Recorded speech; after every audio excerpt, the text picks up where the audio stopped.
Basically, I guess I jump-started my Roth IRA with contributing this month towards my Roth IRA, which I had no intention of doing.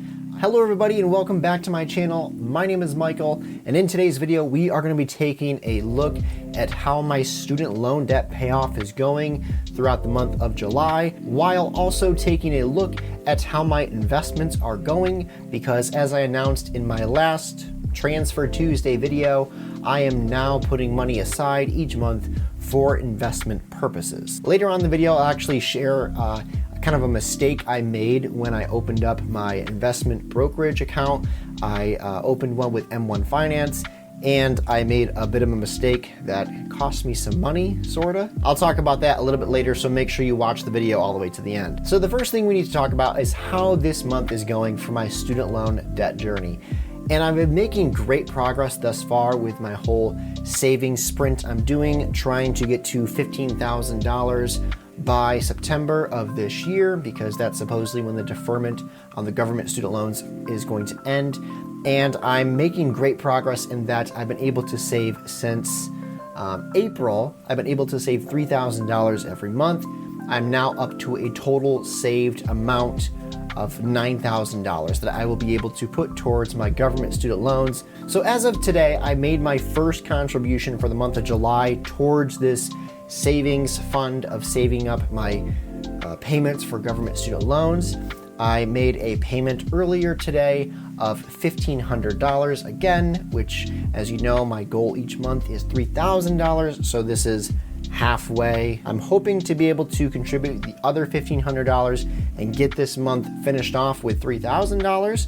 I did mention previously that because my side hustle is not going on right now, I do have less income coming in. However, I did receive my side hustle income, which was actually for like $3,000 and $3,040 or something like that.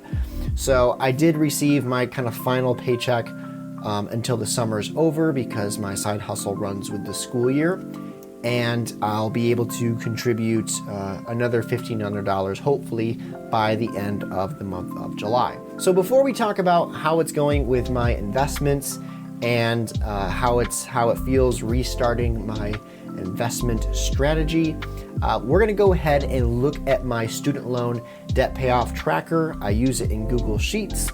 So let's go ahead and punch in the new numbers for the month of July. Okay, so just to bring you guys all up to speed with what's going on here, you guys can see that I put in $3,000 for the last 3 months, April, May, June, and with the prospects of being able to put in $3,000 this month, and then $3,000 for the month of August, which will bring me to a total of, right here, $15,000. As you guys can see, I am there. So this month, as I just said, I've been able to contribute $1,500 so far. I know that's only half of what I would like to be able to contribute, but there's still more of the month of July to be lived. So there it is. We just put in the $1,500, and that kind of shifts some things around on the chart. That brings my projected balance, which is, if I were to take this $10,500 I have saved up and immediately apply it to my government student loans, which are in forbearance, this is what they would drop down to, $60,907.50. They're currently an outstanding balance of $71,000, but as you guys can see, if we put this towards it, this is what we would get. So if we look at the donut chart, we can see I am 12.8% there of being totally debt-free from the remaining balance on my student loan debt, and that feels pretty good. I don't know why it's, so here the math works out, but here, as you guys can see, it says it's $10,499.15. So somewhere there's a formula that's not quite in track with what I want it to be.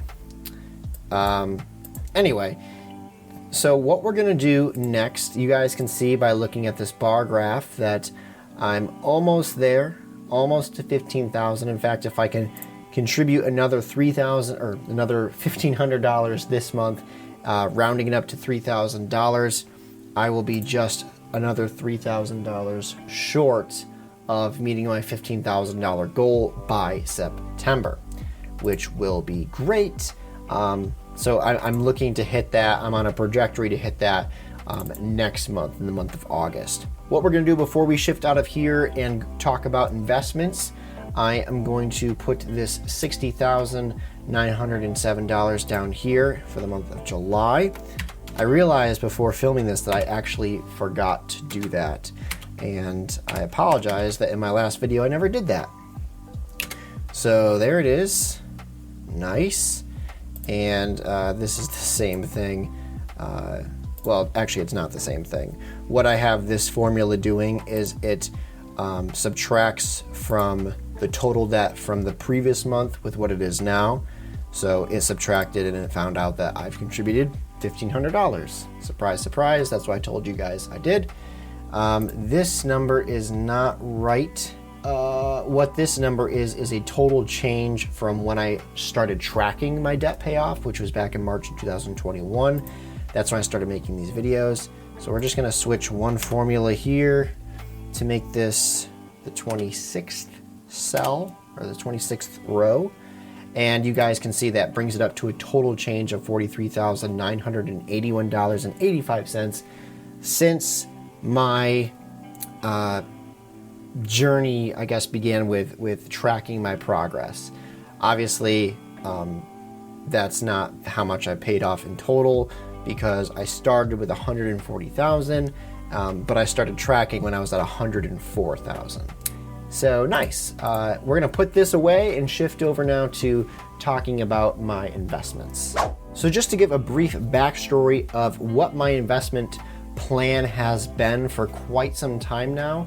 Prior to getting serious about paying off my student loans, I was dabbling a little bit in the stock market, buying stocks here and there, watching them go up and just hoping that they would continue. I didn't really sell anything. I did at one point hold a Tesla stock and it went up about 400 bucks.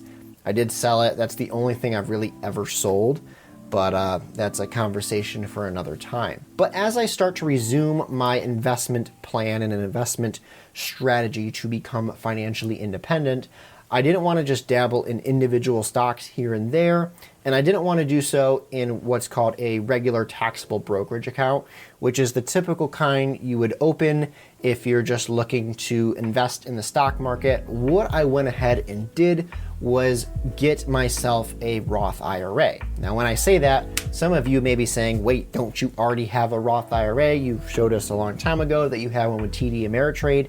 And yes, I do. I still have a Roth IRA. I sometimes talk about it when I post my net worth update videos.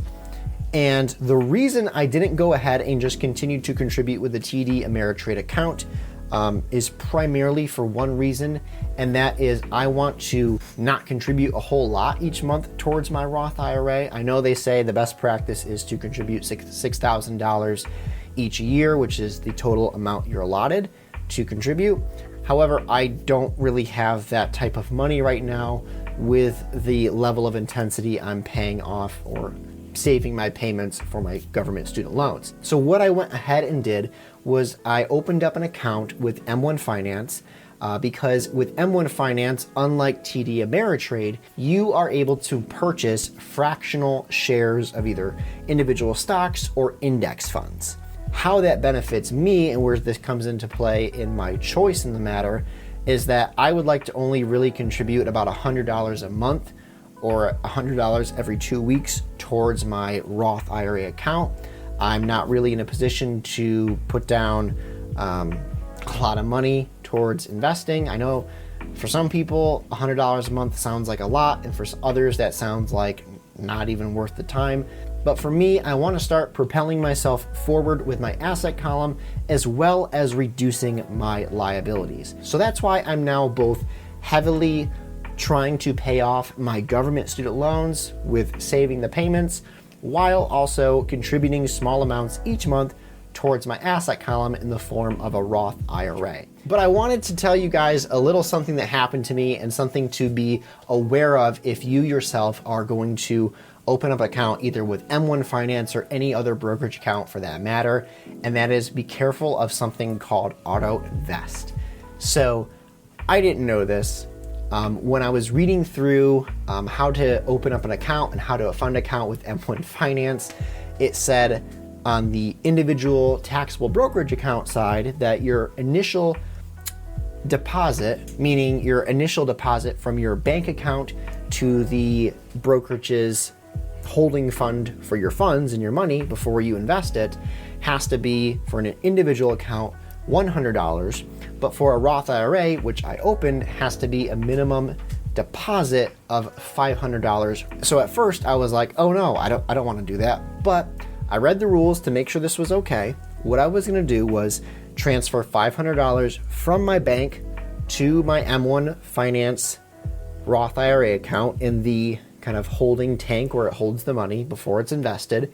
And then you have to wait around 9 days, and then you can transfer however much you want back to your bank.